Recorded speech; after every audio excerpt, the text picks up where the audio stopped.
চিত্রনায়িকা পরীমণি ও জাতীয় দলের ক্রিকেটার সাকিব আল হাসানের মধ্যে একটা অদৃশ্য প্রতিযোগিতা ছিল দীর্ঘদিন ধরেই। ফেসবুকের অনুসারীর সংখ্যা নিয়ে সে লড়াইয়ের দৌড়ে এবার এগিয়ে গেলেন পরীমণি। সাকিব আল হাসান অনেকটাই পিছিয়ে পড়েছেন সেই দৌড়ে।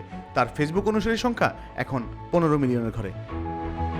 আর অন্যদিকে পরীমণির অনুসারীর সংখ্যা প্রায় 16 মিলিয়নের বেশি।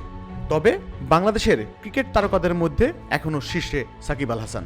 13 মিলিয়ন অনুসারী নিয়ে ক্রিকেটারদের মধ্যে সাকিবের পরের অবস্থানে আছেন মুশফিকুর রহিম। আর 76 লাখ অনুসারী নিয়ে তৃতীয় অবস্থানে তামিম ইকবাল। ফেসবুকে বিনোদন জগতের তারকাদের মধ্যে পরীমণির ধারে কাছে নেই কেউ। তবে 10 মিলিয়ন ফলোয়ার নিয়ে দ্বিতীয় অবস্থানে আছেন নাট্যজগতের জনপ্রিয় মুখ মেহজাবিন চৌধুরী। বর্তমান সময়ের বাংলা চলচ্চিত্রের সবচেয়ে বড় তারকা সাকিব খান রয়েছেন তৃতীয় স্থানে। তার অনুসারীর সংখ্যা 6.9 মিলিয়ন। বেশ কয়েক মাস ধরেই নিজের অনুসারী হারাচ্ছেন সাকিব আল হাসান।